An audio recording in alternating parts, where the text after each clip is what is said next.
अब माताओं के मन में एक हलचल पैदा हो गई, क्या कि आप पार्वती जी के संस्कार की बात कर रहे हैं कि जन्म से उन्होंने तपस्या करी तो जन्म से पार्वती जी हैं वो।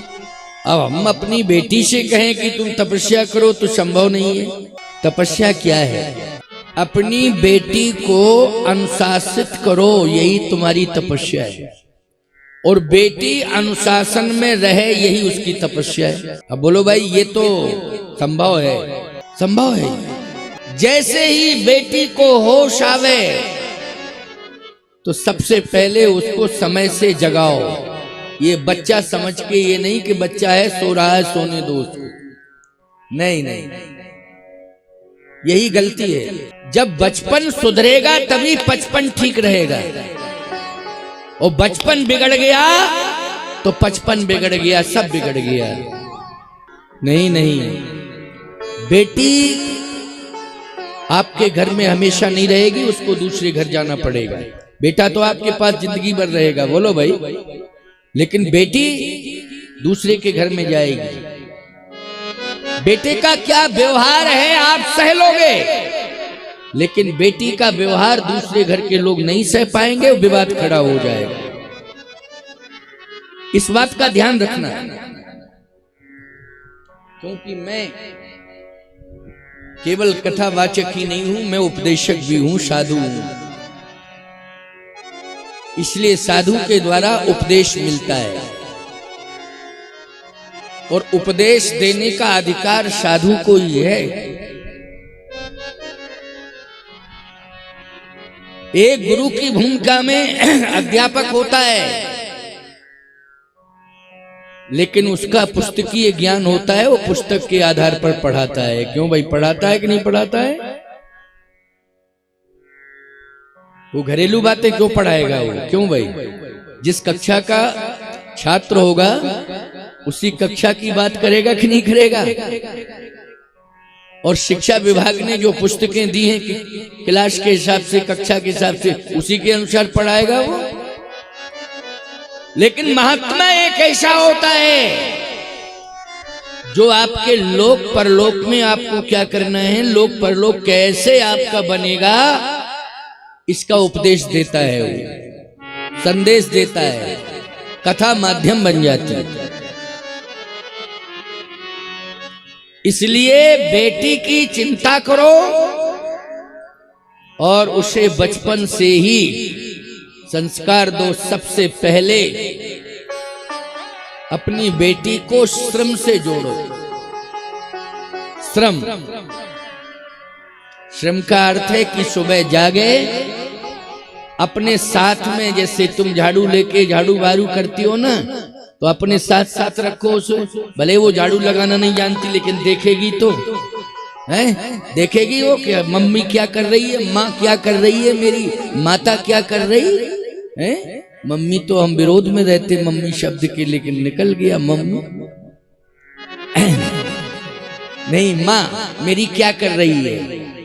क्यों भाई, माँ क्या कर रही है? मोहल्ले में जाती हो तो छोटे बच्चे को उंगली पकड़ के ले जाती हो कि नहीं ले जाती है? अकेले घर में बच्चे को नहीं छोड़ेंगे, पता नहीं कहाँ चला जाए, क्या हो क्या ना हो, हाथ पकड़ के ले जाती है। ऐसे ही सुबह जो है ये तुम्हारी तपस्या है, और बेटी के लिए ये भविष्य में हमारे द्वारा, हमारे हाथों से यही कार्य होगा। इसके लिए, उसके लिए उपदेश है, उसके लिए संदेश है। बोलो है संदेश कि नहीं, कि हमें भी यही करना होगा। इसका मतलब ये नहीं होता है कि हम बहुत संपन्न घर में पैदा हुए हैं तो हम घर का काम नहीं करेंगे। ये सामान्य काम है, नौकर नौकरानियां। कुछ दिन के बाद नौकर नौकरानियां नहीं मिलेंगे, याद रखना।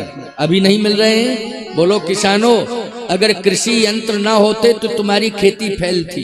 क्या करते तुम? मिलते ही नहीं है। वो तो कृषि संसाधन इतने ज्यादा मिल गए हैं कि उनसे तुम काम चला लेते हो।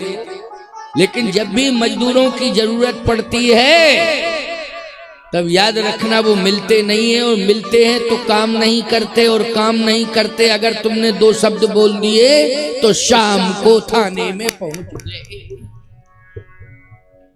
बोलो निपट गई पंचायत, धन भी गया, इज्जत गई, सब बेकार हो गया। बोलो भाई, इसलिए मैं कहता हूं कि ये रोना जो आ रहा है, समय जो आगे दस्तक देने जा रहा है, वो समय आज कह रहा है कि जब तक शरीर से स्वयं श्रम नहीं करोगे तब तक सफलता नहीं मिलेगी।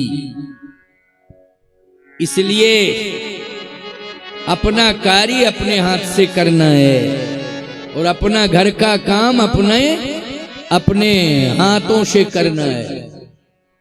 इसमें किसी भी प्रकार से न धन का अभिमान करना है और न जाति का अभिमान करना है। अपना काम करने में कोई शर्म नहीं करनी है, इस बात का ध्यान रखिए। प्यारे, मैं कोई वैसी बात नहीं करता हूं, भले ही मैं बड़ी पीठ का पीठाधीश्वर हो गया, ये सिंहासन मिल गए, ये हो गया, वो हो गया, लेकिन जिस रूम में रहता हूं अपने हाथ से सफाई कर लेता हूं। बाद में ये लोग फॉर्मेलिटी पूरी करने आते हैं जब किवाड़ खोलता हूं। समझ गए हो कि नहीं? और नाराज हो जाता हूं इन लोगों से कि तुम लोग इतना विलंब से उठते हो और कुछ नहीं करते हो, ये अच्छी बात नहीं है, मैं पसंद नहीं करता हूं, डांटता हूं। ये क्या है? ये मेरे बचपन के संस्कार है, अभी के लिए बचपन के संस्कार है। छोटी उम्र में तो ज्यादा से ज्यादा 9-10 वर्ष की आयु थी तो साधु बन गया था, लेकिन मेरे गुरुदेव ने माँ का भी काम किया है, पिता का काम भी किया मेरे साथ, और गुरु का भी काम किया है, तीनों, और ईश्वर का भी कार्य किया है। 4 भूमिकाएं निभाई हैं मेरे गुरुदेव ने, 4 भूमिकाएं। क्योंकि छोटी उम्र से घर छोड़ दिया तो माँ बाप का ज्यादा वो मिला नहीं, और जब प्यार मिला माँ बाप का उस समय होश नहीं था, ज्यादा ज्ञान नहीं था, लेकिन थोड़ा बहुत ज्ञान आया तो गुरु के हाथ में आ गया। तो गुरुदेव ने 4 रोल अदा किए। मेरी माँ का रोल भी अदा किया है, पिता का रोल अदा किया है, गुरु का रोल अदा किया है, और ईश्वर का, भगवान का रोल अदा किया है। इसलिए कोई पूछे अगर मेरी आत्मा से कि गुरु का क्या स्थान है, गुरु की क्या सत्ता है, गुरु क्या है, सामान्य लोगों को ये ज्ञान नहीं हो पाता है, लेकिन मुझे अनुभव है गुरु सर्वोच्च सत्ता है। प्यारे, सबसे पहले मेरे गुरुदेव ने श्रम से जोड़ा, फिर शिक्षा से जोड़ा। किससे जोड़ा? पहले श्रम से। जो कार्य वो करते थे स्वयं मुझसे भी कहते थे इसको इस तरह करो। वो संस्कार अभी काम आ रहा है कि नहीं आ रहा है? बोलो भाई, अभी आ रहा है। गुरुदेव तो चले गए, लेकिन अब संस्कार अब काम आ रहे हैं। वो जा नहीं रहे, पीठाधीश्वर बनने के बाद भी वो संस्कार नहीं जा रहे हैं। चाहे जितने नौकर सेवक, चाहे जितने शिष्य लग जाएं सेवक, वो नहीं जा रहे संस्कार जो गुरुदेव ने दिए। इसलिए मैं कहता हूं कि पहली गुरु मां होती है। केवल मां ही नहीं होती है, वो पहली गुरु होती है। इसलिए बेटा हो चाहे बेटी हो, क्योंकि उस समय वो तुम्हारे अनुशासन में है। बच्चे डांटो, डपटो, फटकारो तो बोलो कुछ नहीं बोलेंगे, वो भय आएगा। अब बेटा हो गया 40 साल का, अब तुम आंख निकालो तो कहेगा चुप रहो, फालतू की बात करती हो, बैठी रहो, रह जाओगी, कुछ नहीं कर पाओगी। लेकिन बचपन की आंख अनुशासन बन जाएगी बच्चे के लिए। बोलो बनेगी कि नहीं? बचपन में जो आंख तुमने दिखाई है वो अनुशासन बन जाएगी। इसलिए बच्चों को प्यार देना है, बच्चों को लेकिन संस्कार भी देना है, बच्चों को सुलाना है समय से, लेकिन समय से बच्चों को जगाना भी है। केवल ये जिम्मेवारी नहीं है कि तुम बच्चे को सुला दियो, नहीं, जगाना भी तुम्ही को है समझ। इसलिए माँ का सबसे बड़ा स्थान है, शास्त्रों में भी माँ का सर्वोच्च स्थान है। माँ से बड़ा कोई नहीं है। मैं तो गुरुदेव की बात कर रहा हूं। गुरुदेव ने माँ का भी रोल अदा किया है, गुरुदेव ने पिता का किया है, गुरु का किया और भगवान का किया है। तभी तो मैं कह रहा हूं कि सर्वोच्च है मेरी दृष्टि में। लेकिन माँ तो माँ ही होती है, पहली पाठशाला माँ है। इसलिए आपका दायित्व है, अगर ये आपने निर्वाहन किया तो आप तपस्विनी हो। ऐसा नहीं है कि तुम्हें हम गोवर्धन गिरिराज जी की परिक्रमा में बैठा दें, चंदन लगा के ले लो माला, क्यों तपस्या कर रही है। वहां तो परिक्रमा करके घर में आ जाओ, घर को संभालो ठीक से, क्योंकि तुमने अगर संस्कार दे दिए तभी बच्चे गिरिराज जी की परिक्रमा करेंगे, कामदगिर की परिक्रमा करेंगे। और संस्कार नहीं दिया तो याद रखना वही बच्चे जो है परिक्रमा में जेब काटेंगे।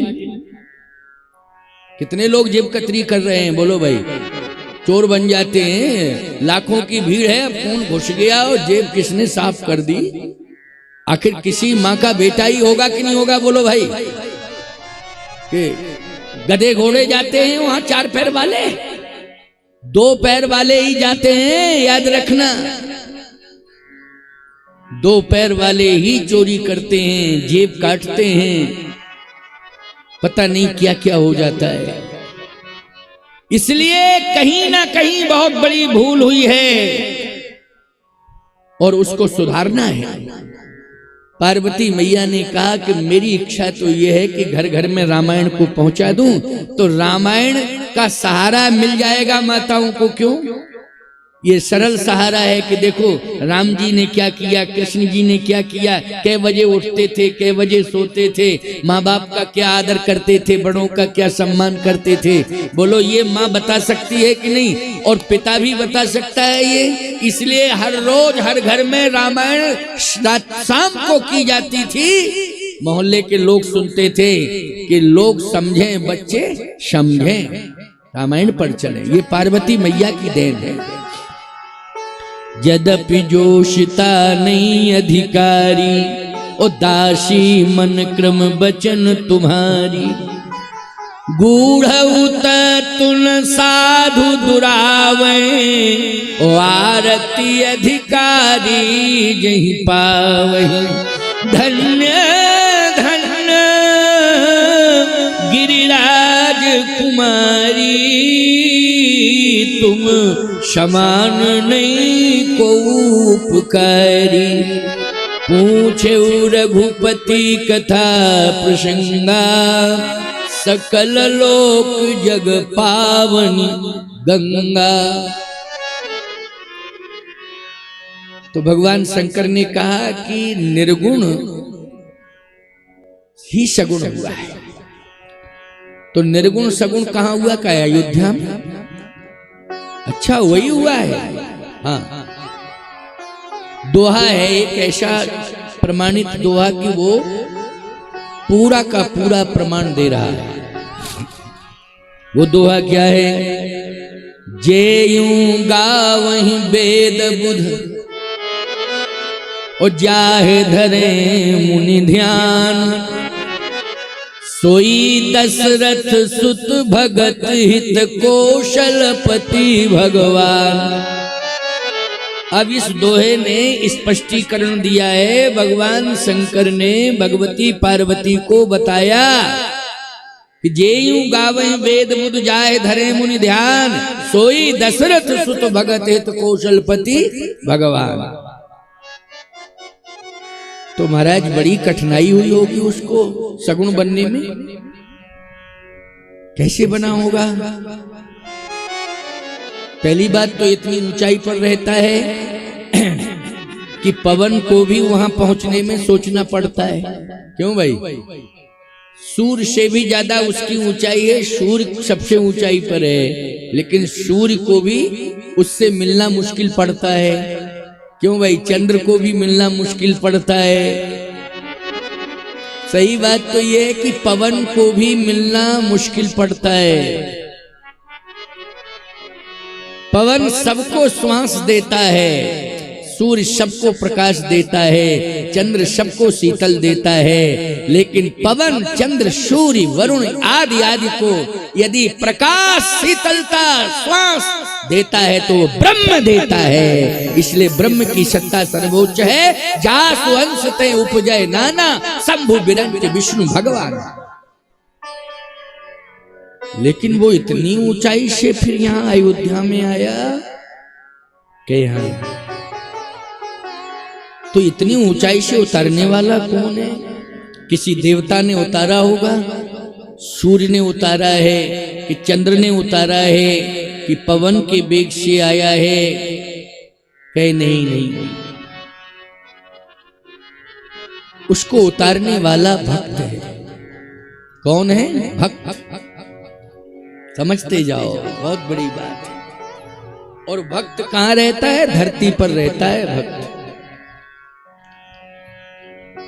जो ऊंचाई पर रहता है वो भगवान है, और जो धरती पर रहता है वो भक्त है। लेकिन याद रखना, भक्त धरती पर ही रहता है। अगर आसमान की ओर जाने लगे तो फिर वो अभिमान आ जाता है। क्या आ जाता है? अभिमान। नहीं नहीं, भक्त तो धरती पर ही रहता है, वो भगवान को ही धरती पर उतारता है। भक्त ने ही स्वर्ग से गंगा को धरती पर उतारा है।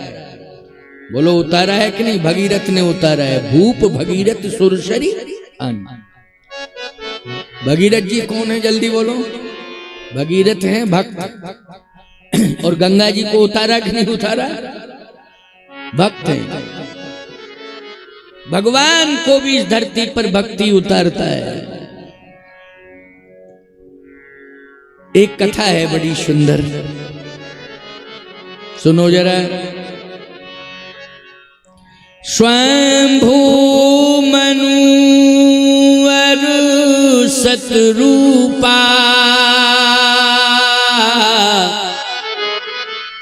ओ जिनते भई नर सृष्टि अनूपा। दंपति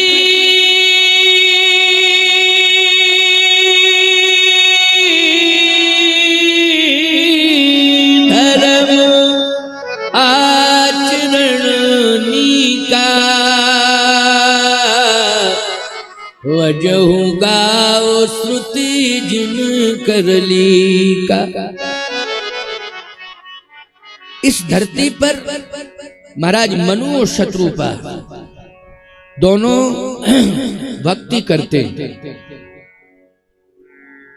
और उन्होंने निर्गुण ब्रह्म को सगुण बना दिया। कहां बनाया? बोले तीर्थ है नैमिषारण्य, नैमिष तीर्थ। तो पार्वती मैया ने कहा आप तो अयोध्या की बात कर रहे थे, अब नैमिषारण्य? कहीं सुनो तो पहले कथा सुनो। अच्छा एक बात बताओ, गाड़ी तेज भग रही हो लेकिन स्पीड ब्रेकर आ जाता है तो रोका जाता है उसे। अच्छा रोक करके फिर कभी कभी बैक गियर भी डाला जाता है। बोलो भाई, मान लीजिए स्पीड ब्रेकर ये कह रहा है कि आगे रास्ता थोड़ा डाइवर्ट करना पड़ेगा, इसलिए अभी आगे नहीं डाइवर्ट करो, तो डाइवर्ट करने के लिए बैक गियर डालना पड़ेगा ना, बैक गियर फिर मोड़ना पड़ेगा। ड्राइवर से पूछो, ये सब बैठने वालों को डिस्टर्ब नहीं करना चाहिए, कैसे कर रहे हो आगे पीछे। ड्राइवर का काम है तुम्हें मंजिल तक पहुंचाएगा वो, लेकिन वो अपने ढंग से चलाएगा। बस बात यही है।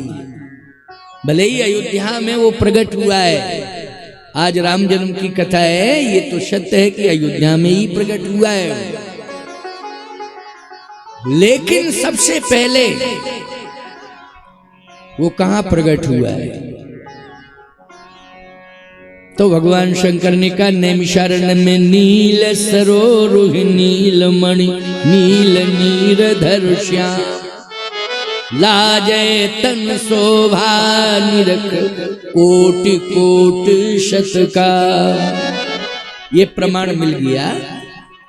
तो शत्रुपा जी और महाराज मनु जी ये दोनों भक्त हैं। पार्वती जी ने कहा कि उन्होंने कैसी भक्ति की कि वो निर्गुण से सगुण हो गया।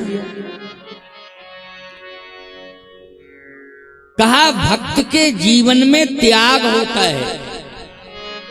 क्या होता है? त्याग। देखो भक्त को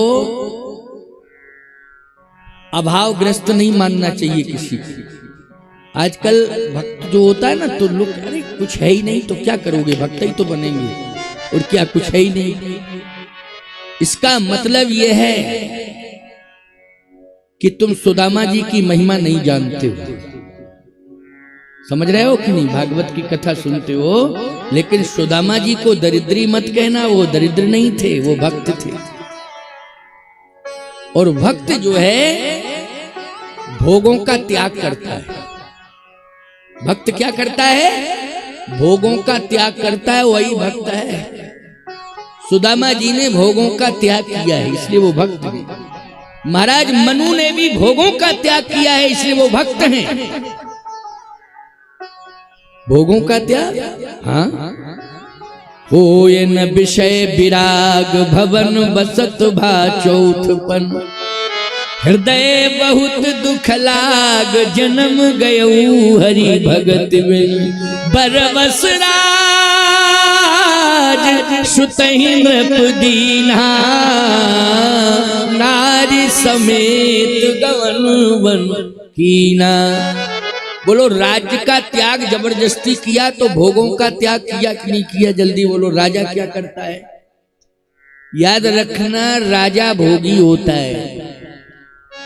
भले ही उसको प्रारब्ध से मिलता है, भाग्य से मिलता है, लेकिन बोलो राजा क्या करता है? भोग, संपत्ति बर्बाद करता है।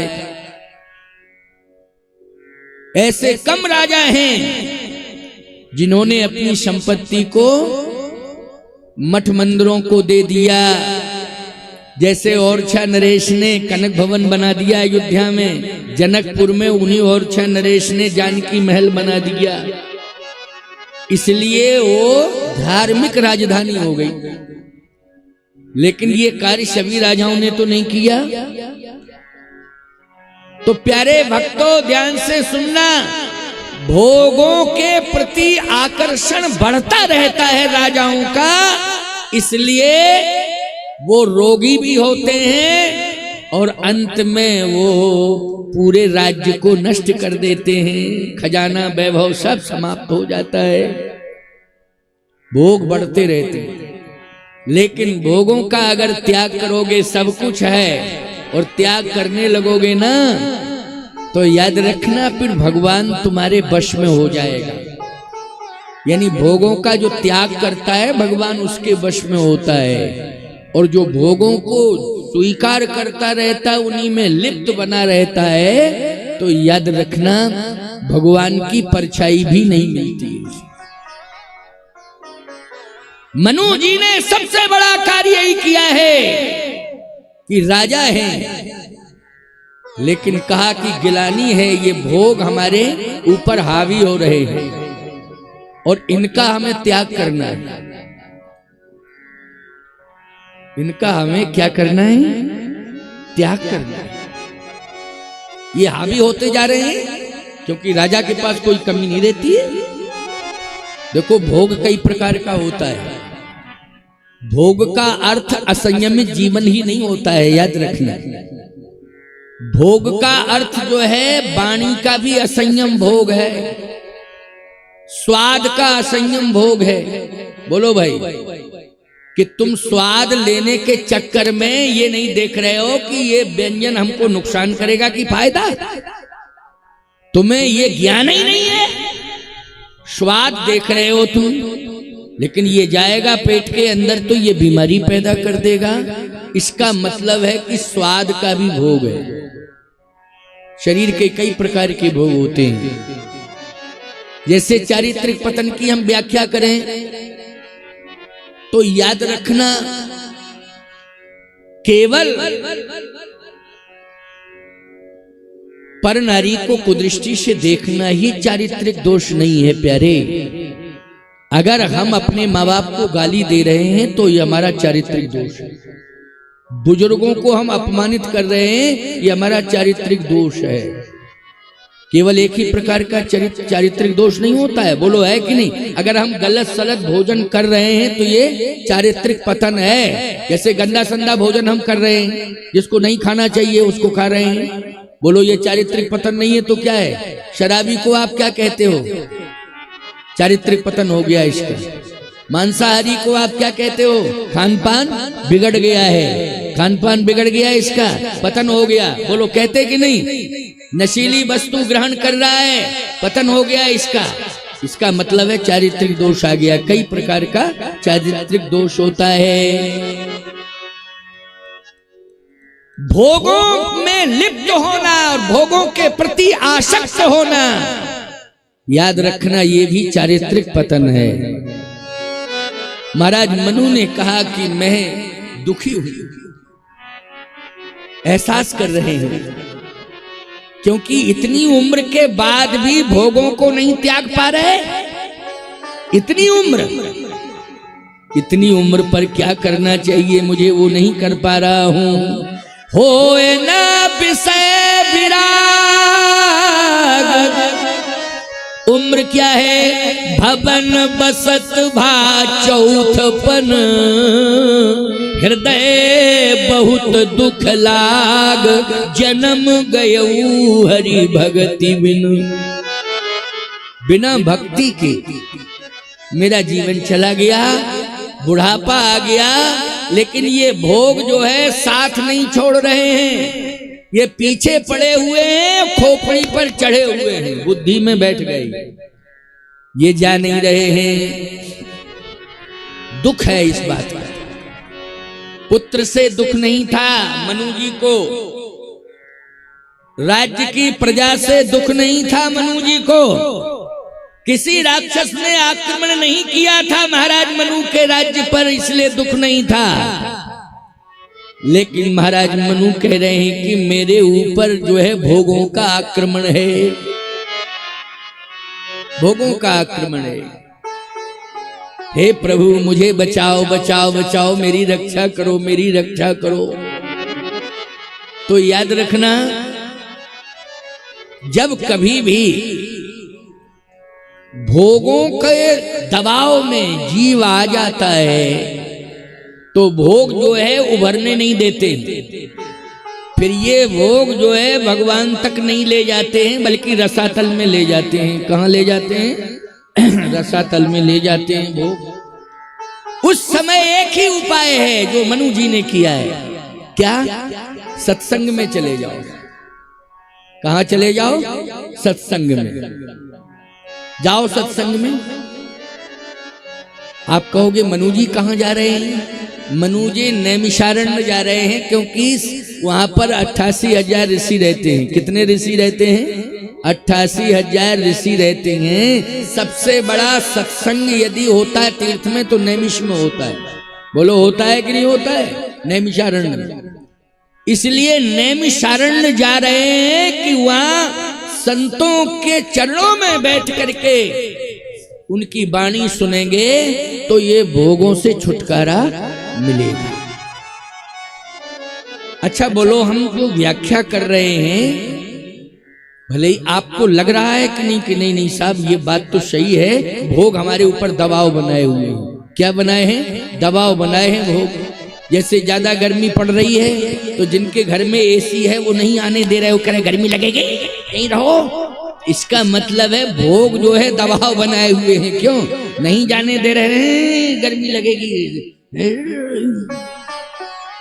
अब क्या बतावें, ये सोशल मीडिया है, इसमें मोबाइलों में घर में बैठे भी देख रहे होंगे। लेकिन जब तुम्हारे पास में ही हम आ गए इतनी दूर से चल के, तो तुम दूर से क्यों सुन रहे हो? हैं? पास में आ जाओ ना, क्या दिक्कत की बात है? पास में आके आनंद लो। छोड़ो ये सुख, आत्मा को शांति दे दो। और आत्मा को शांति मिलेगी जब आप यहां आ जाओगे और कथा सुनो, आत्मिक सुख मिलेगा, आत्मिक शांति मिलेगी। महाराज मनु ने कहा नहीं, मैं राज्य का त्याग करूंगा, क्योंकि एक राजा अपने राज्य में रहे तो निश्चित रूप से कितना प्रयास करे भोग त्यागने का, लेकिन वे तो पीछे पड़े ही रहेंगे। क्यों पड़े रहेंगे कि नहीं? महाराज मनु ने कहा स्थान ही त्यागो, अभी त्यागो स्थान, क्योंकि त्यागना तो पड़ेगा, मरने के बाद त्यागना पड़ेगा। लेकिन मतलब क्या निकला कि मरने के बाद त्याग थोड़ी माना जाएगा, वो तो मौत आती ही आती है। क्यों भाई? ये नहीं कि मरने वाला व्यक्ति कहे कि हमने त्याग दिया त्याग दिया। जैसे एक व्यक्ति ने दान की गलत व्याख्या करी, क्या ऐसे त्याग की व्याख्या गलत नहीं होनी चाहिए कि लोग कहें कि महाराज जिस दिन प्राण निकल जाएंगे उस दिन तो हम त्याग ही देंगे, तो त्याग तो हमारा माना ही जाएगा। नहीं नहीं, वो त्याग नहीं माना जाएगा। त्याग का मतलब है कि होश हवास में आप त्यागें, तब त्याग है।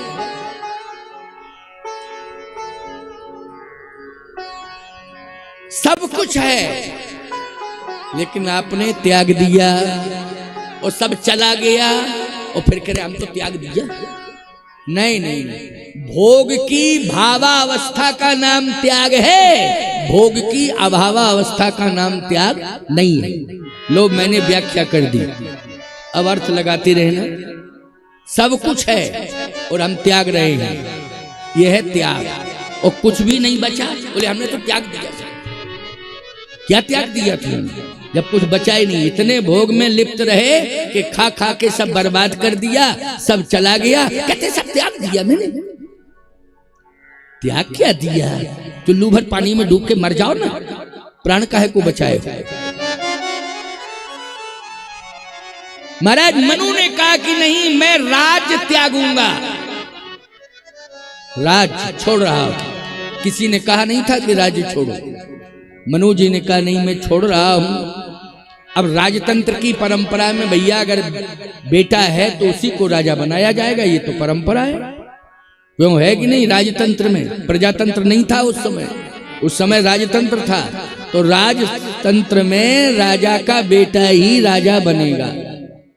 लेकिन मनु जी ने त्यागा है कि बेटे को बुलाया, उत्तान था। क्या कहा? बेटा ये राज्य ले लो, मैं दे रहा। अब बेटा देखो, बाप जैसा बेटा वैसा। बेटा बोला नहीं नहीं, हमें राजवाज नहीं चाहिए, राजवाज से हमें कोई मतलब नहीं। क्यों भैया?